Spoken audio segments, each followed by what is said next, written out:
We're here with Riley Boyd, Director of Esports of Missouri Western.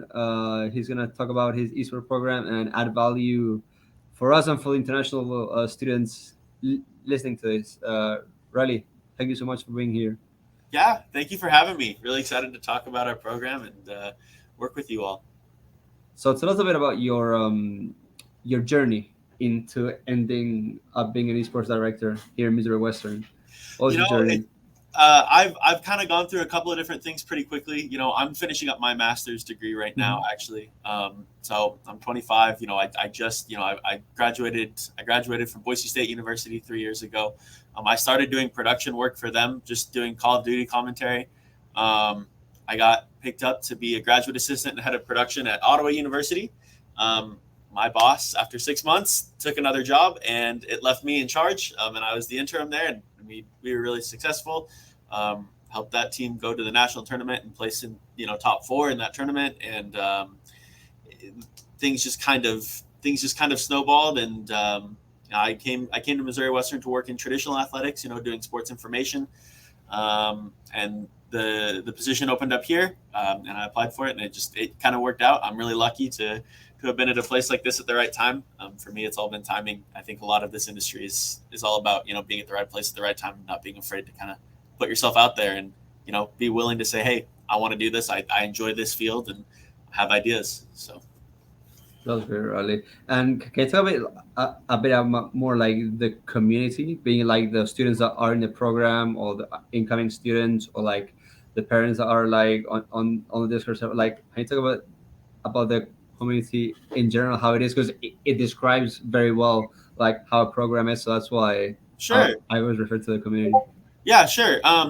We have a really strong community here where our students are really interested in being competitive. I think they're Mhm. really interested in pushing the boundaries of what a school that is our size, about 6,000 students. We're not a traditional athletics powerhouse per se, right? And I think our students have an interest in doing those kind of things. Our students are really interested in being competitive. We've gone out and got good coaches, and our students now are really passionate about being in here. They're in the arena a lot. We have a lot of non-competing students that are just in clubs here a lot. Our parents get involved in these things. They like to be involved in what we're doing, and they like to kind of see how the program's growing and support our students. I think we're a well supported program that is really lucky in what we're able to do. That's great. And do also students like as you said, not all students are up to for competition. Is there like student positions that the students take, to make the program grow? Like say like graphic design, editing, all these positions that esports program needs. Like, is it like more volunteer work for now, or do you offer like some work study scholarship basis? So we do have student positions Hmm. that we offer scholarships for. We actually like to scholarship our student staff at the same level that we scholarship our varsity players. Hmm. Um, Currently, right now, I have 4 students on scholarship that are here simply to do work for me. I have 2 students that are kind of what I call my senior student support staff. So one is my student head of I guess his official title is recruiting and sponsorships assistant. So his role is to go out and find other students that want to come here and make that first contact, or find companies that want to sponsor us. And then I have a student general manager as well, and her role is to kind of support our managers. And then I have 2 student managers as well. So I have 4 positions right now that are doing that. I also have paid positions here where we have students that are running our production, running our stream, helping with the graphic design. And then I have actually someone that is part time here that actually is like our marketing and media coordinator that is focused on graphics and is focused on the stream and stuff as well. And that's an actual paid position for someone that's graduated and stuff. So we have a pretty decent sized staff of people here who are doing those kind of things. But we believe that at the end of the day, just because you're not playing doesn't mean that you can't be involved in esports. I mean, we offer a rec sport management degree here that you can even get a master's, or excuse me, a major essentially in like esports management. So you can go to school here to understand what it means to be, you know, in charge of an organization or in charge of another school, and learning the back end of what it means to be in esports. That's great. And what companies like do you got are you guys in touch like in the esports sector for students that would like to when they graduate maybe have some connections of doing some internship or some working opportunities? Yeah. So currently, just thinking about internships that we've placed so far.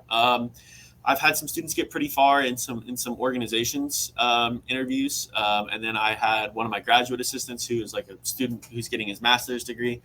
He had an internship with a company that is running all of the high school esports in one of the Carolinas over here, and kind of doing that kind of stuff.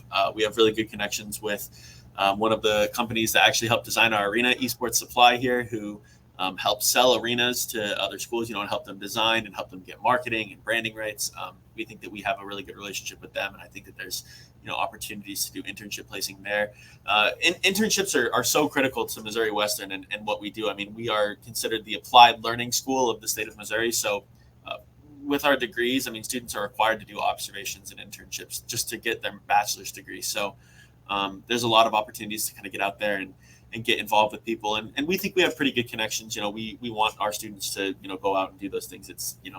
It's important. It looks good for us and it helps them too. So that's something that we really focus on helping students, get into companies and leagues. I mean, I'll give you an example. One of my student general manager, she had a Game Changers, or not Game Changers. What do they call it for League of Legends? The all-female League of Legends league. She had an interview to go work with them. I've had students interview with Pittsburgh Knights and get past the interview process and stuff like that. So those are we think we do a pretty good job of placing students for work past school.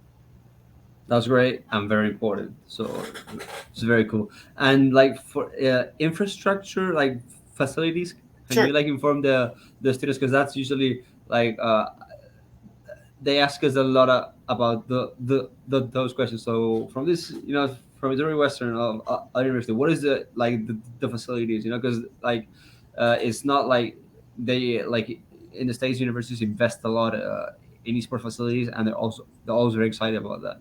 Sure. Yeah, I wish I could show you because we have a really, really nice space. So it's about 3,000 square feet. So it used to be our old bookstore here on campus where like students would come and get all their merch and stuff. So I have 24 open use computers essentially for anyone to come and use. And then I've got a varsity practice room that's pretty big. That's got varsity PCs. It's got a VOD review area. It's where we do a lot of our production. We've also got a set group of computers that are just for competing. We've got kind of our media studio that we use that we have a room for our casters that's actually right outside my office here where people come and do our broadcast, like our on-camera work. We also have like a semi-permanent studio for all of our photography and videography that we do with the program. We have 4 TVs, 2 PlayStations, 2 Xboxes, 2 Nintendo Switches. We have a racing simulator and a flight simulator. Overall, it's pretty big in the grand scheme. Like it's a pretty large space. All of our peripherals, your keyboards, your mice, everything, you can rent from us for free. It's open to any student on campus, so you don't even have to be an athlete here to come and use our stuff. We like to have that open. Obviously, people can bring their own stuff, of course, but if you don't have your stuff with you, or you just want to come and play, we've got a ton of open places for people to come and do that all the time. We are right in the middle of our student union building as well, so right outside of our arena, there's a Starbucks and there's a Chick-fil-A and a Subway and our school cafeteria. I mean, we're right in the middle of it all, so we're in a really good place. Our school was very generous to make this happen for us a couple of years ago, and it's a pretty nice space. So. Nice. And the facilities, are they open like 24/7, or there's like some time frames? So right now during the week it's 11 a.m. to 11 p.m. and then on Saturdays it's 10 a.m. to 10 p.m. I think. It's something that we're kind of working on. We'd love to get our varsity facilities to be 24/7. Right now, logistically, just doesn't make sense for us. But I think it's something that we would like to do in the future. We just got to kind of see what we can do to get there. But right now, it's just a pretty large block, but it's still blocked off. Yeah. Yeah, if you're gonna make the facilities 24/7, be prepared for some couches because there's more than one student that's gonna spend the night there. Oh, for sure. For sure, yeah. Well, and, that's the way we have our TV set up. We've got they're on the sides of the arena, so they kind of run down the side, and they have couches at each one. That's supposed to be it's like our lounge area basically. So, and we use those couches as well when we actually host other teams that come here. So we've in Mhm. the past we've had teams not just for like a not even for a tournament, but we see esports as kind of a traditional. We want to mold it in the form of traditional athletics as much as we can. So we've had teams that we've played in the region actually come here and just play a one-off game here, and we move the couches into an actual hosting configuration and stuff like that. So we have fans come in and watch and stuff. It's a lot of fun.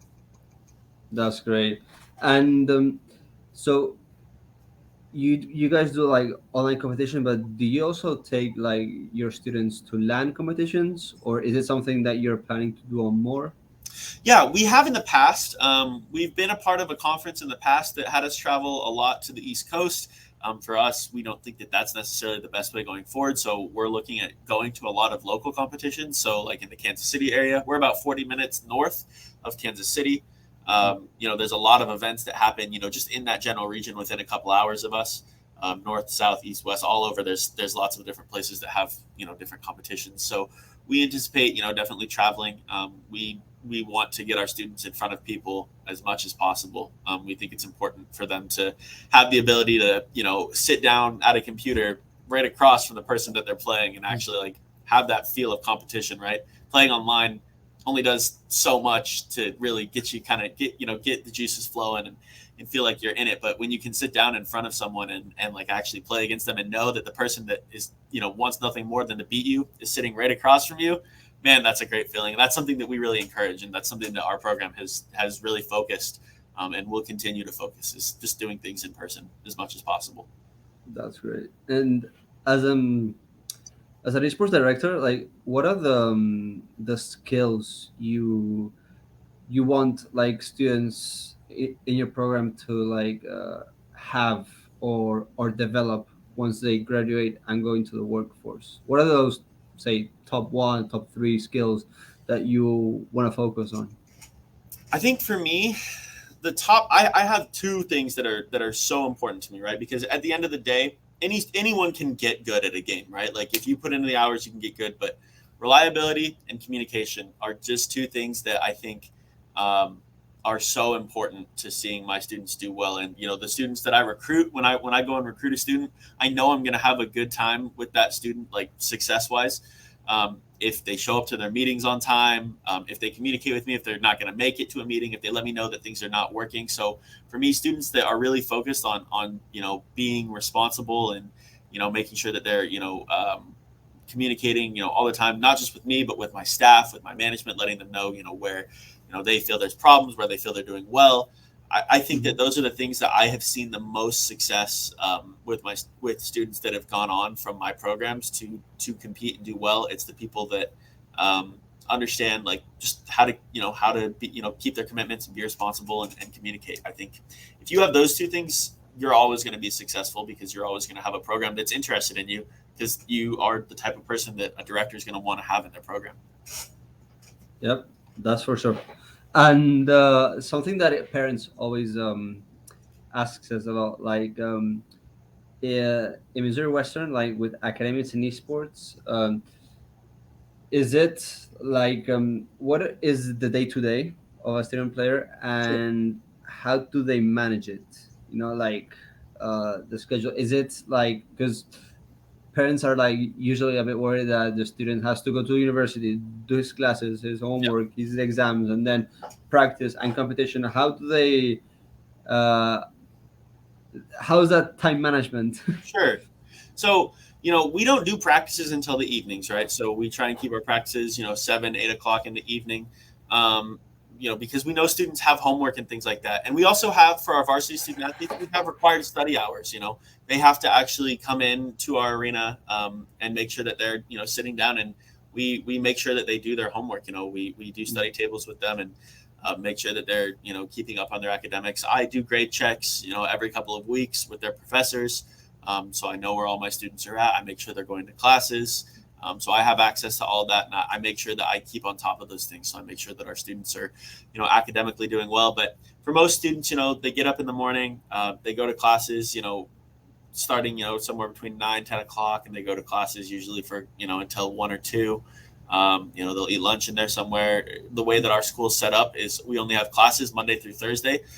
Friday, Saturday, and Sunday are considered days off from classes at our school. So we usually try and keep that same schedule as well with our esports. We try not to have too much over the weekends if we can avoid it, just because students need time to do homework, students need time to work on internships, and students just need time to kind of take a breath and take a step back and enjoy life. So, they go to their classes in the morning.